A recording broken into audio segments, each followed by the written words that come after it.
Welcome to a nutty adventure exploring personal growth and wellness, breaking down the stigma around mental health along the way.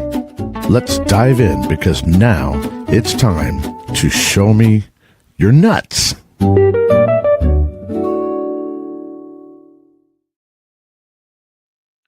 Welcome back to Tuesday, Show Me Your Nuts. My name's Stacy Braiuca, your Squirrel Wrangler and hostess of Show Me Your Nuts. And this week is actually a pre-recorded show. But it's pre-recorded because it's way too early for a couple of us girls to get up in the morning, and we've got to get our sleep because sleep is important for mental health and mental wellness. And so this coming Tuesday morning, it was not going to be possible to have my dear friend on this show if I didn't pre-record and schedule it. And I'm like, I'm going to do whatever I have to do. So last week you met my dear friend, RJ Redden, and we talked about bouncing forward into our future memories so that we could figure out what it is we wanted to do and what our dream is, so that then our unconscious mind could create that resilient foundation of what would bounce us literally forward into that thing. So this week, we're going to take a step backward, if you will, maybe backward, and tackle a sneaky little protection mechanism that our brain does to keep us stuck.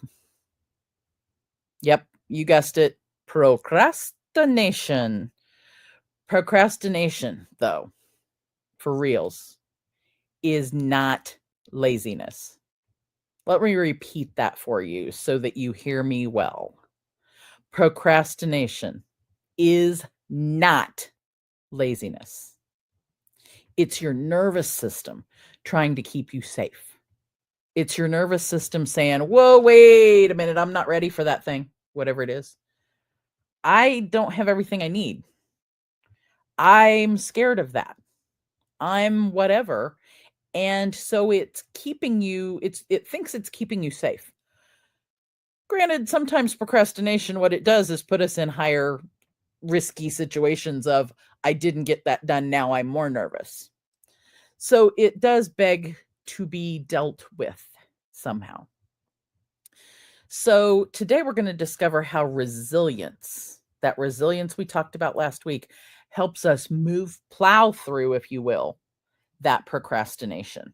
How building foundations of systems that we talked about with some of the systems we may have talked about with Paula Allen on the show, how those help you have things in place so you can plow through the procrastination pieces, having things ready.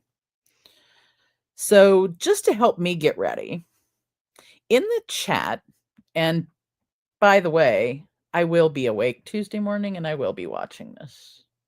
So I will probably be in the chat as well. Leave me a message. Tell me, on a scale of frozen squirrel to action ninja,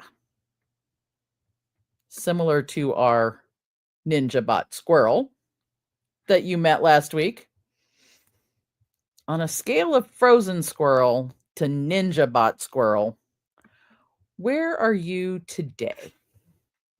Where are you today? And let's chat about that just a little bit. And then I am going to welcome our next guest, who has a squirrel name. She just doesn't know it yet.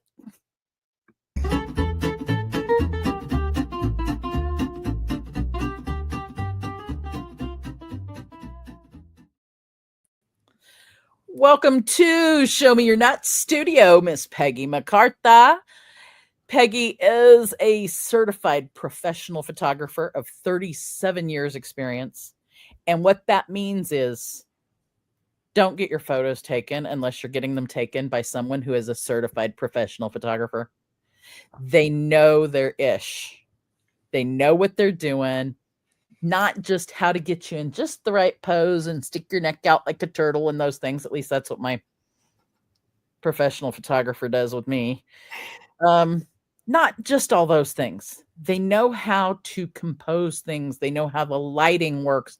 They know how shadows work. They know how to make something look good based on what's in their viewfinder. And that is not just sticking something in your viewfinder and going, is it not, Peggy? That is correct. And also, I kind of take it a step further. I am really passionate about making images really pop and convey part of your story.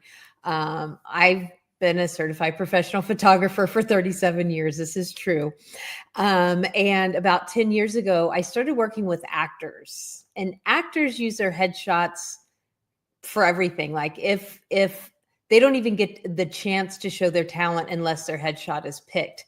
And so that made me like really start researching and thinking about how our images are important to us. We live in a digital driven world. So this isn't just good for actors. Like we have a profile picture on every one of our social medias. We post pictures all the time. So not just a pretty picture, but an effective picture, something that actually pushes your brand forward. That's my special magic power with the photography. So tell me, and I happen to know a little more about what you do with pushing that brand forward. As a matter of fact, next to you on the wall, if you can point to it, there's a little other side, other way on the wall. Oh. There's a little logo that says, "Ask me about Global Business Plaza." So tell me about Global Business Plaza and what does it do? What does it have to do with those headshots and with pushing businesses forward? Well, maybe it doesn't have anything to do with headshots, but that is definitely my secret squirrel power, is empowering businesses to thrive and make money. I started working with businesses about 5-6 years ago. Started with photographers and then creative businesses. And then it turns out that a lot of us business people don't like businessing. We like to focus on our craft. We like to focus on the things that are fun. And we just assume that if we're good enough, people will find us. And that's not how business works. So I help people, specifically creative people, but all different people, business people, learn how to do business in a way that it doesn't feel overwhelming and they don't need to procrastinate it. I put it into pieces where it's appetizing, I guess. Like, okay, I can handle this. I can do this. This isn't so overwhelming that I'm just going to shut down and ignore it, because I spent a lot of years. I tell people that the first 15 years of my business, I just happened to be lucky. I ran a very profitable hobby because I certainly was not running a business. I just made a lot of money, and I just happened to be lucky. And as soon as the economy switched, and as soon as everybody got a camera in their phone, and everybody's uncle could afford a DSLR camera, and people started using pictures differently, and consuming pictures differently, I realized that I had no idea how to run a business. And so I had to learn how to run a business or go get a job at, In-N-Out Burgers. Those are my two options. Because I knew nothing else. So it does actually have to do with headshots, because people changed the way they were doing their headshots. Now, that doesn't make those the best headshots you can get. Let me be clear. I have headshots both from some, happenstance great photos that I've had. And but my original headshots for my business and the ones that have continued have been from professional photographers. And there's a difference in the photo. I mean, there really is. There's a difference in the photo, because a professional knows what's going to look good on you, what camera angles, how to pose you, what colors and all of that. But the key that a lot of photographers miss is bringing in your emotions and really bringing in your story to move your brand forward. And that's a key that I realized is really important, because a pretty picture isn't going to move your brand forward, but an impactful picture, that's what's going to cause people to stop and go, oh, that's interesting. What's going on here? And let me stop and read what you have to say. If you have a picture that makes you subconsciously look like you're insecure, or if you're Oh, subconsciously, you've got your arms folded or something, and you look like you're unapproachable, then maybe people aren't going to approach you. And that may not be your personality at all. You may be the most outgoing, fun, trustworthy, approachable person out there. But that image is your first impression. And what that image says is not that. And so they're going to just keep on scrolling because they don't see why they should stop and talk to you. And so I go a little deeper than just making you look good, because we all want to look good. We all want a pretty picture. oh But yeah. the point is, we want to reach our ideal clients. And what story is that image going to tell them? What story is that? And I think you bring up a really good point. When people see Alice on our show, she's got her arms crossed and she's got And kind she's- of a pensive look, right? Yeah, right. And now that's important for her character because she is pissed. Exactly. When Alice is coming on right now just as a model, by the way, but she's not pissed at me, right? I didn't do anything. She's not pissed at Peggy, and she's not pissed. She gets pissed at policies that are jacked up. So we'll let her get out of here. But I think you bring up an amazing point of, number one, it's not the number of pictures you take and the number of likes they get. It's the story or the qualitative data that story tells that gets people. Exactly. Stories are important. There's a picture of me from one of my photo shoots that had one of my pictures is I'm standing like this, but the other picture is with my best friend in it, and she has her whisk. She has a bakery. She has her whisk and she's holding it like this at me, and I have my head thrown back in full on laugh. It is the best picture ever. I will see if I can find it and put it in the show notes of this, because it really does show both of us. It shows us in a very vulnerable but fun moment, and it tells the story of our friendship in multiple ways.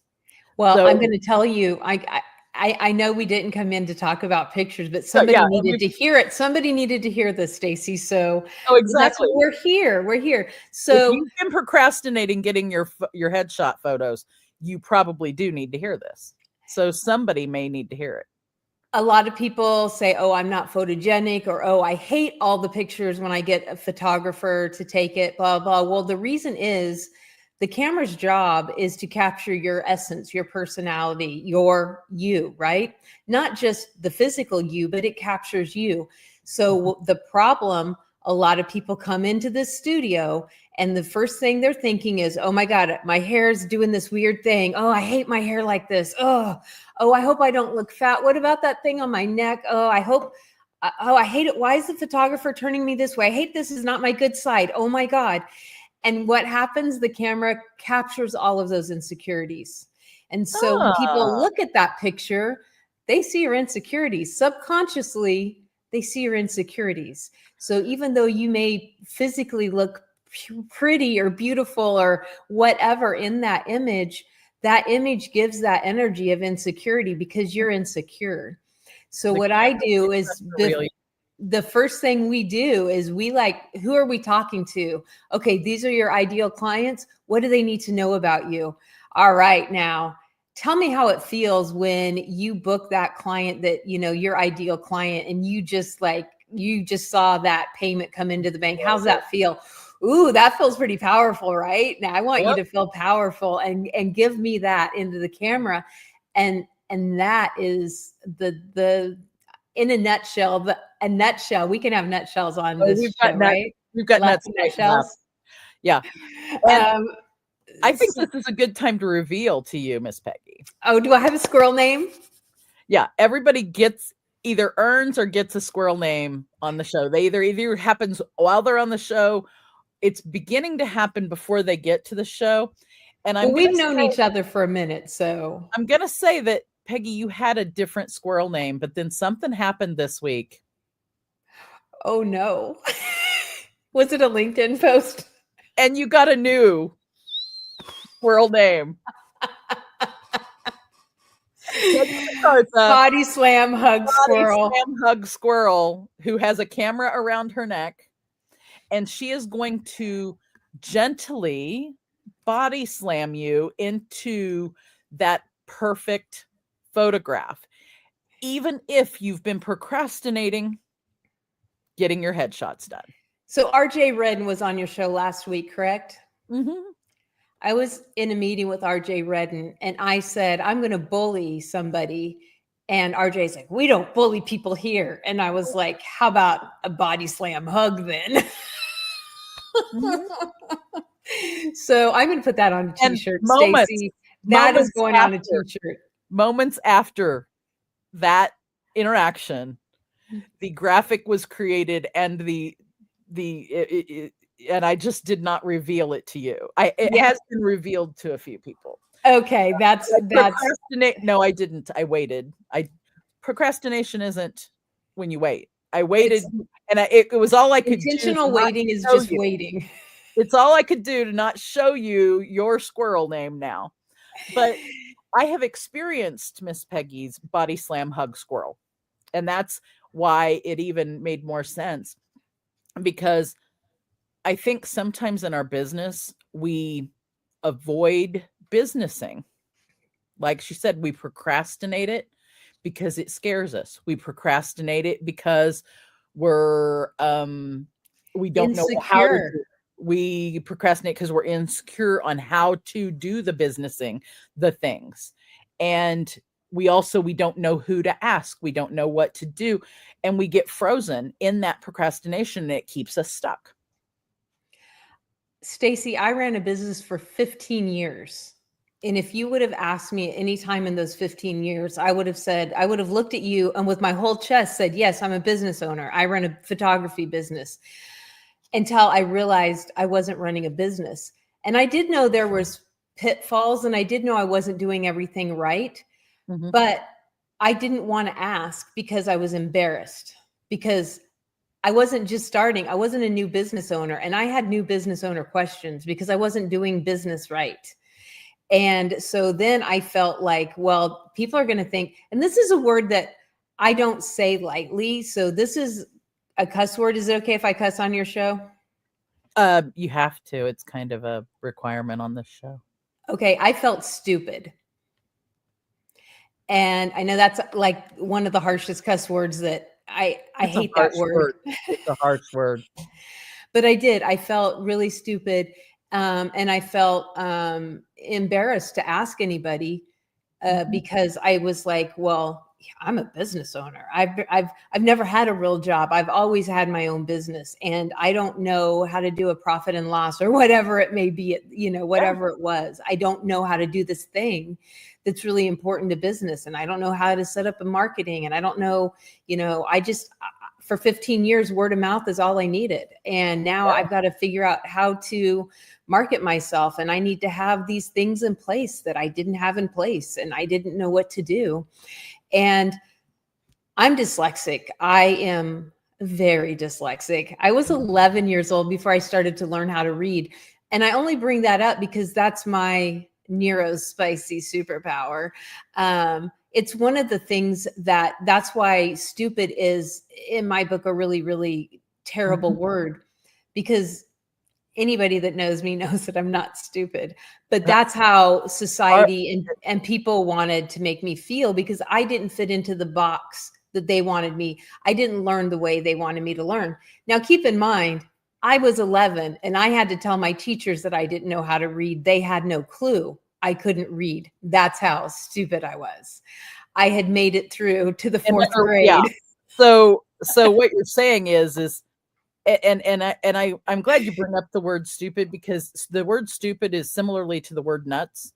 Mm-hmm. Neither of those should have stigma attached to them, and neither of them should be negative connotations. I think the word stupid itself may have even more negative connotation and has more negative, that it creates negative belief systems about ourselves. Nuts may or may not have, we could go into the minutia of that, but really it doesn't matter, because what matters is when you put a label on someone that has any kind of negative connotation, negative belief, they know just by the tone of voice that somebody's using. So you work with making sure to bring out that real person in a photo. I work at bringing that real person out in an interaction so that they can meet and see their real self, and they can meet and see the real self underneath the one that has those negative beliefs, limiting beliefs, negative emotions, and baggage about themselves. So they can actually meet the person that's underneath that and get to know that that person is valued, is respected, is worthy of being a human, just like the others. I'm not going to argue with you about the word neurospicy in here, but I someday ask me about that, because I think it's a word that in a way has become a way for people to put labels on something, to either highlight it because they think that normal is a thing, and normal doesn't actually happen. They think that it makes them stand out and different. And the thing is 8.2 billion people on this planet, and 8.2 billion of us are neurospicy. Right. Every single one of us is neurospicy. Now, that said, I love that you have your neurospicy human trick, your Peggy MacArthur magic. Includes bringing people's real self out on that camera, includes being so smart that the teachers don't know that you can't read. That includes you bringing communities together every 3 months in an amazing event that I have been a part of since the beginning. Blessed that I have. I love that those are your those are your spices. That's your spice mix. But I want people to understand that when somebody says neurospicy and another person has a reaction to that, going, oh, see, there they go again, saying they're whatever. No, every single one of us on this planet has we a are different we are all unique in the exact same we are ways. all spicy AF. New hashtag on the show. We got new hashtags a lot of times too. Break stigma. Stigma wine is another hashtag, because we talked about stigma wine in the episode with Simon Messmer. If you haven't seen that, go check it out in the past episodes. But yeah, spicy AF. Peggy, you are. I am spicy AF. And yeah. So, so I'm gonna back up into our procrastinative thing, and also I'm going to talk about kind of a composite client that I've had. And I have a feeling that you, in the business scenario, have had this same client. So we'll call this client Sarah. Okay. And I'm just going to, a couple things about Sarah, and let's see if we can figure out ways we could help Sarah from both a business perspective and a self perspective. So Sarah has brilliant ideas that she never starts. We know she's got the ideas because she talks about them. She's in coffee with me on Thursdays and talks about them. She's in the Global Business Plaza and talks about them, but she never starts anything. And we know they're brilliant ideas. We're excited about her ideas. She has endless planning. Plan, spreadsheets, mind map boards, lots of chat GPT discussions, but there's no execution. Nothing is moving forward. She's got I'm not ready on a if it were a record player, it'd be like she'd have multiple records and they'd all drop down, and then she'd put the stack up and, oh, I just aged myself. Let me try that again. She's just got the little podcast thing, or the little media file thing on repeat. I'm not ready. I'm not ready. I'm not ready. I'm not ready. And we're not even sure why she's not ready, because she's got lots of ideas. She's got them all planned. What is she not ready with? She feels like she's lazy. Others may have told her in her life, you're lazy. You don't ever do anything. You say you want to do this, but then you never do it. So you're lazy. But actually, she's overwhelmed. She's like a deer in the headlights. She can't see where she's going because she's stuck. So it's this pattern over and over. And it's not a character flaw. It's her nervous system protecting her from something. So has Sarah been your client or my? Well, she's probably been both of our clients. Well, like I said, I work with creative business people. Here we go. So the answer would be yes. We have lots of Sarahs. We touched about the Global Business Plaza, but I know we started talking about photography, which, is because somebody needed to hear that, I'm sure. But seriously, my gift is helping empower business people to make money. I'm really good at helping you make money. It's this amazing gift I have. Does it always work on me? No, it does not. I need to find another person with a gift for me, I guess. But I have a great gift of making people money. And I think it's because I can really see and relate to things. Yes, it is probably photography because I'm used to actually looking deep and seeing things like make sure there isn't a tree branch out of somebody's head, and understanding if there is, all I have to do is move this much and that problem is solved. And that's really usually all it is in life too. In business, it's like you think that, oh my God, this is just terrible, we can't use it. And really all you need to do is shift this teeny little bit.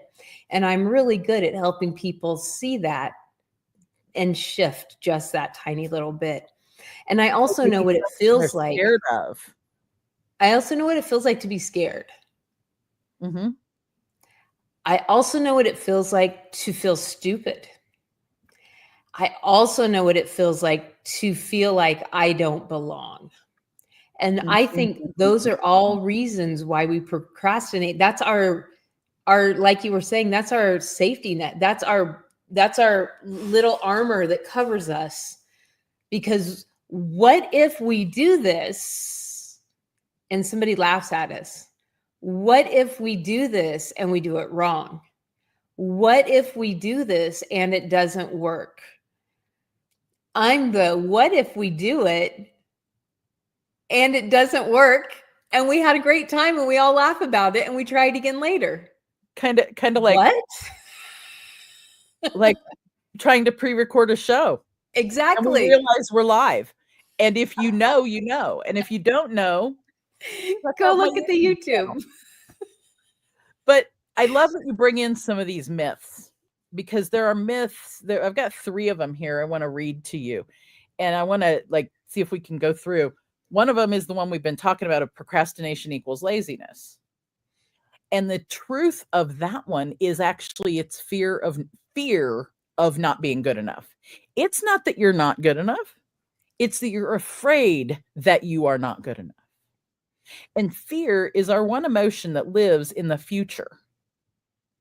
And I have tips and tricks that can help you go out into the future and get rid of that little booger and then come back and work on things. If you're interested in that, check out stacybraiuca.com and book a consultation with me. Let's talk. Because seriously, no one should live in fear of anything anymore. And anxiety. Fear and anxiety. We shouldn't live in that.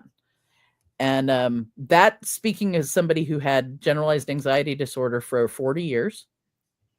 And when I learned this thing, it literally put my generalized anxiety disorder in remission.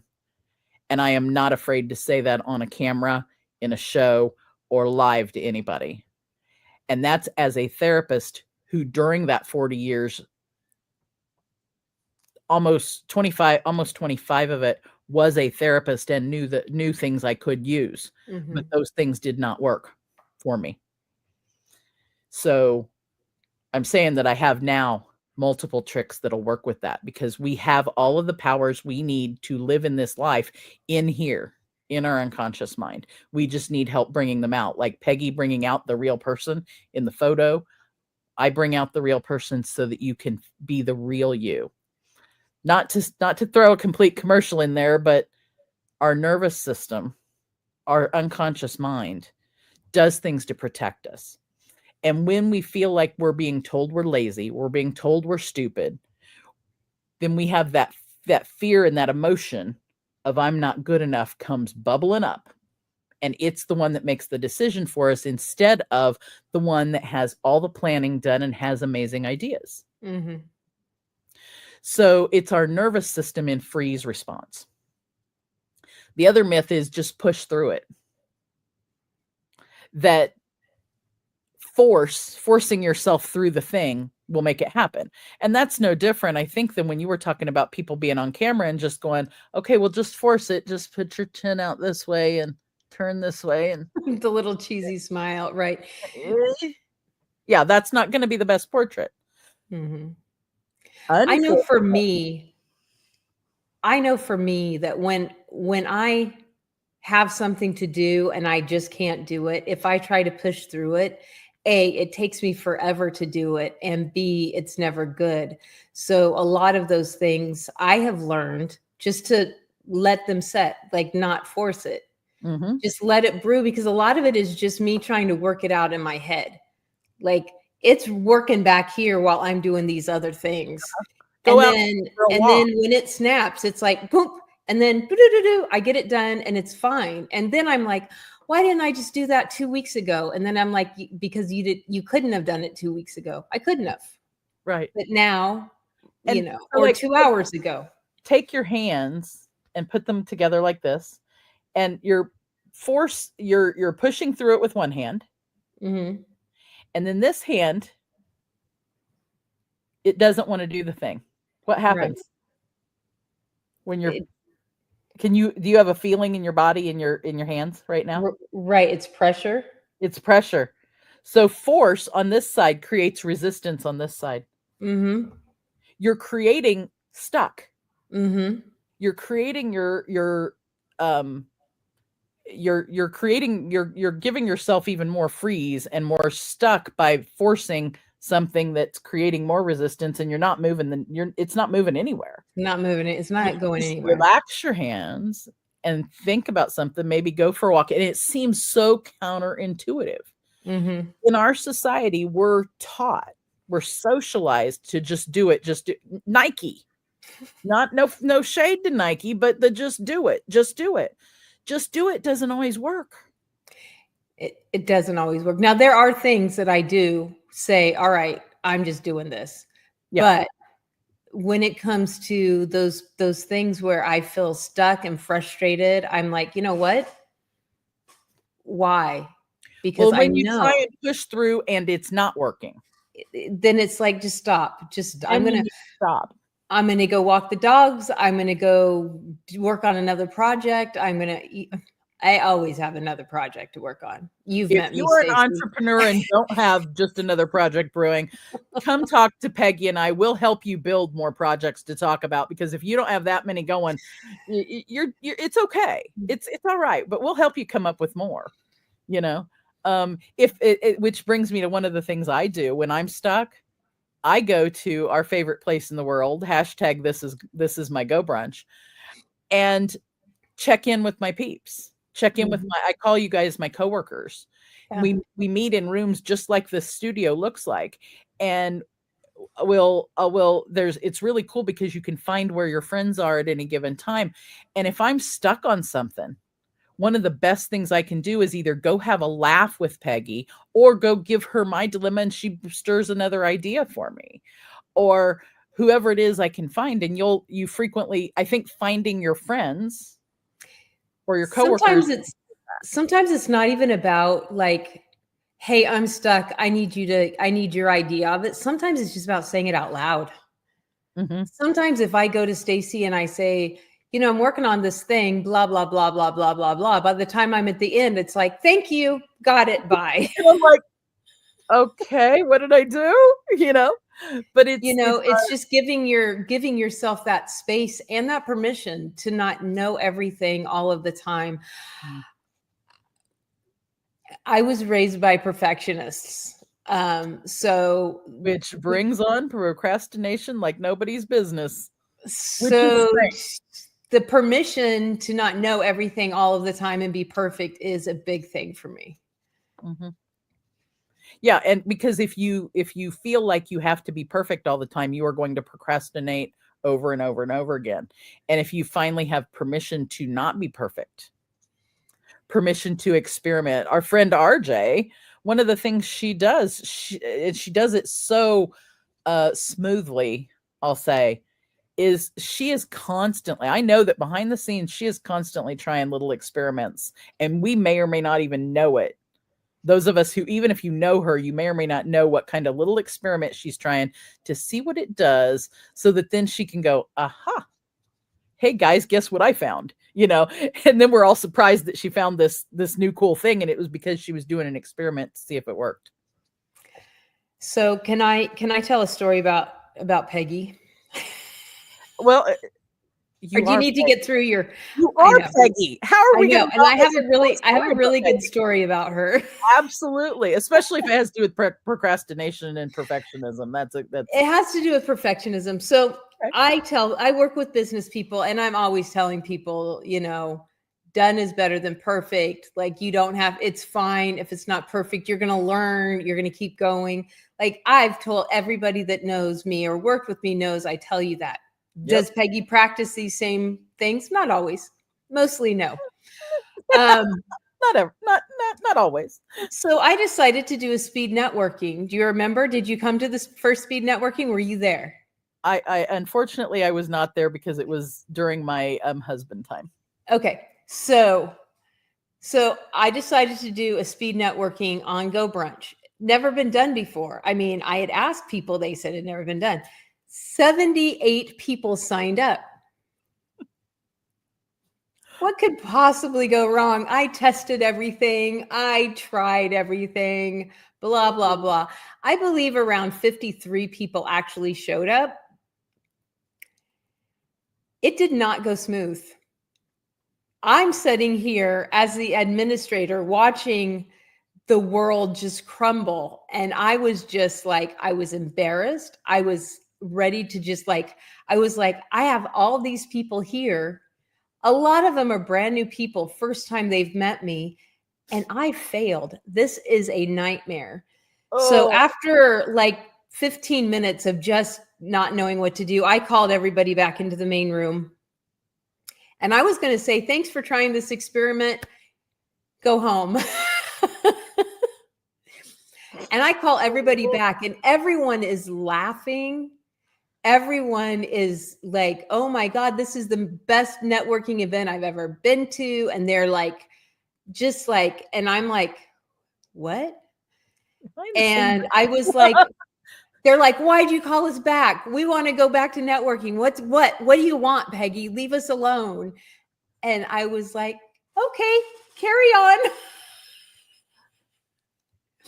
Well, you were in shock of, what did I do? Wait a minute, I did something right. They like it. And yes, it did not work the way it was supposed to. And or maybe it did work the way it was supposed to, not just the way you envisioned it. It was messy. It was not supposed to be messy because I'm Peggy and I test things and I make things smooth and I make things look like it's easy. And that's what I do. And that was one of the biggest lessons. And I love that because I'm the only one that thought it failed. And how many times do you do something that you're convinced failed and you didn't even take the time to ask anybody else what they thought about it? Like, it may have been the thing that changed their life. They may have seen something, or you may have said something, or something may have happened that made that thing click. And that was the most powerful thing they've ever been to or done in their whole life. And you're over here throwing a temper tantrum because you weren't perfect and it failed. And so people made money. People met clients in this networking. Like, people met friends, people to collaborate with, and people to sell stuff to. Like, that was not a failure. And they had fun. Like, they had so much fun. It definitely wasn't a failure. If they had fun, it could not have been. Fun and failed do not go in the same sentence. And I was ready to tell everybody to go home. I'm done. I was mad. I was embarrassed. I was hurt. I was like, oh my God, I was shame, embarrassment, all those words is what I was feeling. And I was, and that's not what was happening. So a lot of times the things that make you procrastinate aren't real. Well, and that's what I wonder is had you just shut the computer off and walked away and not heard them say, hey, wait a minute, we were having fun, I would have never done it again. You might not have just not done that again. You may have procrastinated doing anything in your business again. You wouldn't be on this show. Right. I really was, I was embarrassed. Yeah, because and that's it's like how the dominoes stack up there. And that's how those limiting beliefs are created when you make a decision in a moment that you are blah, blah, blah, not good enough, not pretty enough, not whatever enough, not whatever. When you make that, as soon as you make that decision based on something that happens, you create a limiting belief in yourself that impacts your decision making going forward and keeps you from being able to do the things you want to do, be who you really are meant to be, and have everything that you can have. And it's just, but we aren't socialized to realize that we can undo those things. Just like programming this thing we're sitting in right now, this computer. And both of us happen to be in a group called Hackers, so we're pretty good at hacking stuff. That's a whole different show. But programming a machine, you can also program this machine. And this machine can program itself. That's the difference between the two machines. This one cannot program itself. It has to have a human to do it. This one can program itself. That is the power that we each have. So I want to tell people real quick about a workshop that's going to happen the afternoon of this pre-recorded show on Tuesday, August 12th at 2 p.m. Central. So that would be 3 p.m. Eastern, 2 p.m. Central, 1 p.m. Mountain, and noon Pacific. There is going to be a free workshop on procrastination. So if you've heard some things that really resonate with you, come join me over in Go Brunch and transform your procrastination pattern. You're going to get ways to identify your specific procrastination triggers, understand your nervous system's protection patterns, creating a personal action plan, and connecting with others on the same journey. We're going to move from stuck in protection to flowing in action. And I am super excited about it. There will be a link in this, in the show notes to sign up, but it's really easy. stacybraiuca.com/events. And that will take you to my Luma calendar where you will be able to you'll be able to see all the events, including that one. Let me find my event. Well, I thought I had a QR code for it, but I don't. So let me see if I can find a banner that has my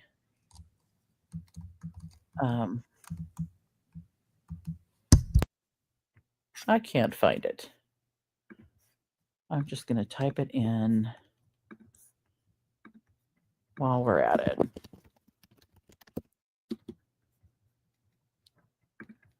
So stacybraiuca.com/events. That will go to my Luma calendar. You will see the workshop and this show and my Thursday coffees, along with events of other friends and coworkers on Go Brunch.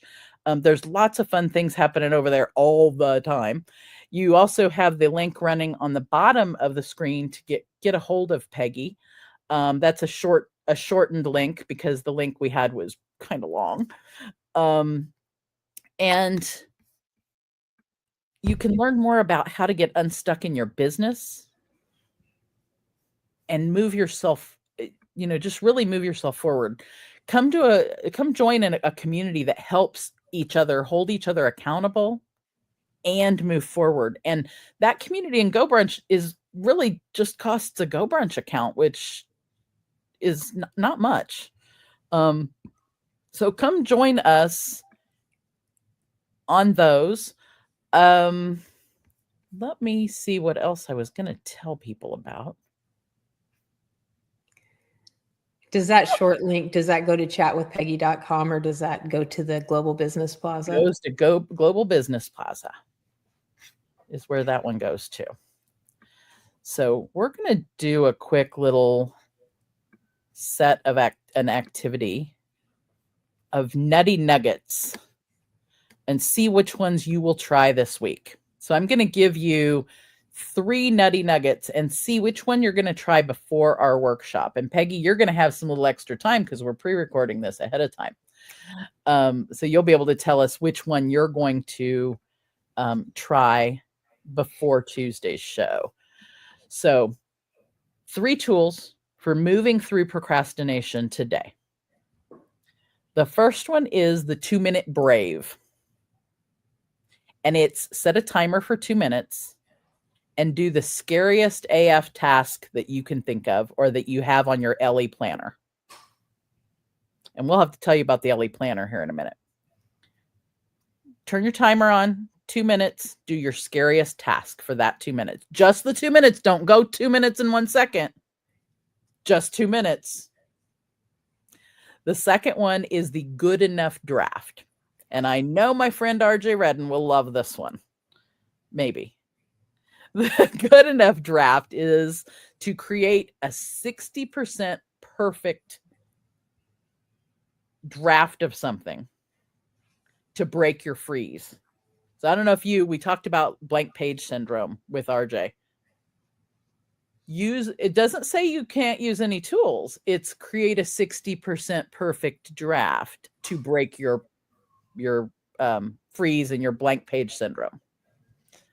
The third one is the safety check. Ask, and this is one that goes deep. It sounds easy, but this is go down into your heart, down into your gut. Breathe and think to yourself and be truthful with yourself. What am I protecting myself from? That one's the one that's going to possibly bring up the most stuff. It's going to bring up the feels. And just because you're thinking of it doesn't mean you have to tell anybody that one necessarily, but it's because it might be scary of what you're protecting yourself from.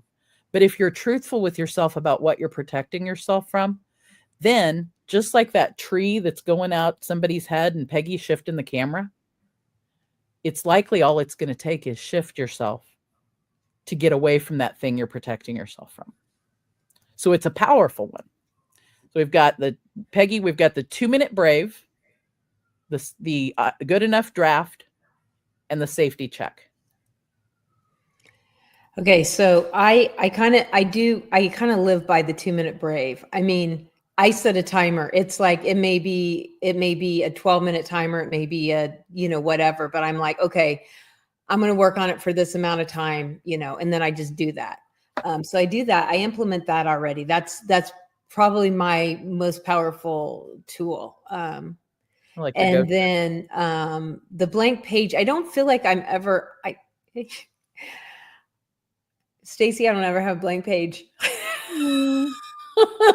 There's a time in my life I would have bowed at your feet on that one because it terrified me and caused me so much trouble. Now, thanks to the GPTs, I have the opposite now. I have so much content I can't. Yeah. So, but I used to have it really bad. I would put a paragraph of something that wasn't even my words, my work, or have anything to do with the paper I needed to in school. So literally anytime I read something or hear something that causes me any kind of emotion, whether it's a good emotion or a negative emotion, I throw that into my LE. That goes in my brain dump. Because if you read any of my LinkedIn posts, like, oh, that's real. Like something happened that made me write that story. Like I didn't just like, oh, I need content today. Like something probably pissed me off that caused me to write that story. Mine too. And I do that now too with Ellie is when I have the feels come up about something. And in a way, it's like using the safety check of what I'm protecting myself from. Mhm. Sometimes that safety check turns into an article for me, or sometimes a client of mine will have a will have a live safety check that'll happen. Like I'm helping them find out what they're protecting themselves from, and I'm also having a hit, like an idea. I have a gut hit of something to help them, and we put that together, and that turns into my articles. Now you'll never know what client it is, of course, because I'm not going to breach anybody's confidentiality, and you won't even possibly know that it's a client. The story that comes up and what you see is going to be the lesson that came from that. But I think that helps keep me out of procrastination in writing and writing my articles, because I always have a vault full of potential article. I could write every day, probably till the end of the year, and still have articles in there. Yeah, exactly. So I think the one that would be that is not would be is something that I need to do more often is check in. What am I protecting myself from? Because even though I am almost 55 years old, like there is that little girl that was abused that lived in a really scary environment for a long, long time, and I don't need to protect her anymore. Like she turned out to be a super badass, powerful, smart businesswoman, a really cool person. But I sometimes, know her. You should right? know her. But Yeah. sometimes she's this little five-year-old in the corner that's really scared of silly things. And so I think that's where it's but silly is another word like nuts. it is Stupid, right? because that's invalidating a real true emotion and a real true feeling. Yeah. And so, I think that me remembering to stop. We protect ourselves. We protect that little self from those feels. And the feels, here's how, and I don't know if this will help, but how I have started doing what am I protecting myself from? I actually kind of have that on alert all the time. I'm trying to train myself to have it on alert all the time, such that when anything happens anywhere, like in a meeting, in the car driving to Michigan with my mom, in out at dinner with my husband, watching a TV show, if my feels come up and they are negative feels, I go, oh, wonder what that's from. And I literally sometimes, frequently, not when I was driving, but I will frequently close my eyes. That one, I didn't close my eyes when that happened in the car. Thank But you. yeah, We all feel much safer. This is how we both made it back from. And those of you who don't know, last week I was on an amazing trip with my mom to Michigan, and someday I'll have a show about it too. But it's going to affect me for a long time. It was a really special trip. But I will close my eyes, or I'll just go inside and go, okay, what are those feels coming up? What are they? What are they in reaction to? And sometimes I'll deal with it right away, but frequently I might just, like you said, kind of like send it to, I'll even put it in my Ellie. Blah, blah, blah happened. Blah, blah, blah feels. This is what I think it is. And I'll literally type myself an email and send that email to Ellie. And then when it gets over to Ellie, I'll put it over in my writing category, or either in my writing folder or my learnings folder. So you can create folders. And so if those of you who don't know about Ellie is an amazing planner that I found. And, I like gadgets and everything, predominantly software, but apparently my mom says I have lots of hardware gadgets. Anyway, I like finding tools that help move things forward. And to me, tools help keep me out of procrastination. And I think I also like playing with the tools to see what they'll do and to see what they're going to do 20 years from now, so that I can help other people implement those things so that keeps them moving forward. And Ellie's an example that when I found it, I was using it, and I was loving it. And Peggy and I were in a room together one day, and she's like, she talking about emails. I think we were sharing our disdain for emails, our shared disdain. and or like, I hate having all my these to-dos in my emails. I don't like going through the emails anyway, but I have a process for it. I go through the emails and throw out all the trash. Then I go through and find out the things that I can act on immediately. And then the last thing I do is the things that can't, I used to mark them. Now I go through and throw out the trash. I go through and anything I can do within like 1 minute, I do immediately. Sometimes those go to Ellie also, but for the most part, they're just things I can get done. And then the ones that still need done, I forward to this tool called Ellie. So it's Ellie Planner. And Peggy and I were sharing our disdain for emails and getting through them. And I said, hey, check this out. And she checked it out. And so did my friend Jessica. And I think a couple other people have. Other people have found this. And one of the cool things about it is you can forward an email to it. And it's a task list. It creates task lists you can move to different days. You can put things in different categories and different lists and different colors, different high, medium, and low priorities. You can grab a task and put it directly onto your Google Calendar, and it'll block out time on your Google Calendar for it. And it's all in one place. It goes on all of my devices, my phone, my iPad, and my computer, and keeps it synchronized. The more you can keep something synchronized, the more you can take off friction of having to go to 6 different tools to get things done. When you are not procrastinating based on feels, you have a list you can go to and go, I'm slamming these out. Or you can go to your list and say, I'm going to do the 2-minute brave on a task on my Ellie list. Well, and you can check it off and it disappears. And there's just something about checking off stuff. Like, I'm not alone in this. Like, it's a thing, right? Tell the preach, girl, preach. I mean, just to wake up in the morning and to see all my things and to be able to go as I'm going through it. And I have 3 monitors. And so my Ellie lives on my little tiny monitor, my laptop screen to my left. And so I just always kind of check in like, okay, I have time to do this. And I do this and I'm like, I've got extra time before my next appointment. I can get this done really quick because I want to make the check mark. Isn't it? The check mark is so real. And then at the end of the day, you can go through and go review my day, and it shows you all the things you did. So then I wasn't lazy today. I got a bunch of shit done. I got a bunch of stuff done. And so the check mark, tools help give us that. And that's why gamification works. It gives us those good feels. So every time you check off, you have feels come up, but these are good feels, not the bad feels. And there's something about, really all of that is energy and frequency. Our frequency when we're told we're lazy, we have a low frequency. Our frequency when we check something off and we see a list of things we've done, it's, I rocked that day. And that brings your frequency up. And what that does is makes you the next day or the next time you look at tasks go, well, I can tackle this. I tackled a whole bunch yesterday. I'm good. Let's go. Yep. I can do it. And the more you do it, and the more you can do it. Absolutely.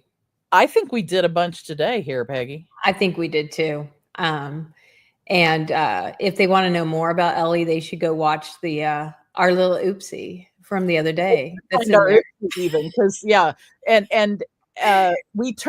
we turned what could have been seen as a negative thing into something fun. That's all I'll say. Exactly, because it's always fun to hang out with Stacy anyway. Well, it's always fun to hang out with Peggy.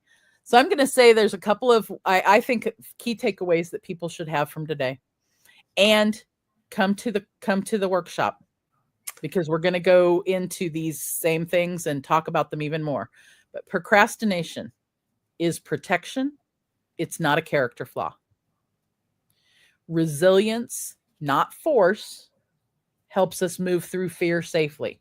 Resilience being more the bravery to look within, to look at ourselves. And that small, brave actions, like scooching just sideways so that tree's not going out of your head, create big or break the big stuck patterns. Small, brave actions break the big stuck patterns. 2 p.m. Central. Check out stacybraiuca.com/events and sign up for the workshop. You never know. Peggy might be there. She's in and around the Go Brunches here and there. I want to thank you so much for spending even more than an hour with me. I've had so much fun. And thank you for not making me get up and be camera ready at 7 a.m. Thank you for pre-recording this. I will probably be here listening. I would have gotten a body slam hug. Yes. Yes. And it would have been a good body slam hug, but it also still kind of would have been Peggy's not. No. Do I have to? I would have if you gave me no choice, but I'm glad that we had a choice. And I really hope that if anybody is curious, check out the plaza, check out all the different things, or just, go to chatwithpeggy.com and come hang out. Yeah. Yeah. Because if you've never been in a Zoom type room that looks like the one we're in, you're missing out. So yeah, go to chatwithpeggy.com, jump in. Go to squirrelwrangler.com, check in with me at the Squirrel Wrangler's tree. Last week, we invited people to go to the comerightin.com. There's lots of fun to be had over there. Fun, shenanigans, and serious business. Super serious business happens all the time. Super serious business. Sometimes we're not serious when we're doing it, but it's super serious business. So I shall see you next week on Show Me Your Nuts, and I'm trying to remember what the next. I don't have the next show handy, so it'll be a surprise. It'll be a surprise. It'll be a surprise. It'll be good though. I bet it's going to be good. It will still be on resilience. We're going to go through some more about resilience because August is Resilience Month. And that way we can all be ready for that whole back to school time. If you're a parent and you have kids in back to school, or if you're somebody who works that way, and you got to go back to work. If you're those of us who work all the time, you're building your resilience to get ready for that period of time where we balance holidays and family and things, and that we're getting ready for our next year. There's lots of reasons that we need to build that foundation under us. And, it comes from having people around who you can share things with, who can help you when you're frustrated because you're going, I think I failed, but you hadn't. So we will see you next time. And I'm hoping that Peggy will be back too sometime. Oh, just say the word. I'll be back. There you go. You guys, show me your nuts. Breakthroughs are about more than you might think. They're about discovering who you are, digging deep, reaching to the core of your soul. They're about healing yourself, understanding your beliefs, creating a ripple effect. And it's not just those initial moments that matter. It's about using them to bring more joy into our own lives and the lives of others. It's about having fun, letting loose, enjoying every moment life has to offer. It's about finding a safe space. It's about creating connection.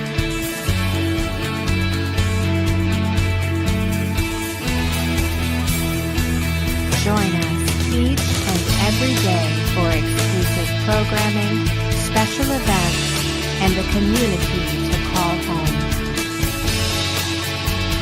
Where we invite you to explore, change the way you look at and live your life, and go beyond the breakthrough. So we ask you, are you ready? We'll see you online at thebreakthroughshow.com.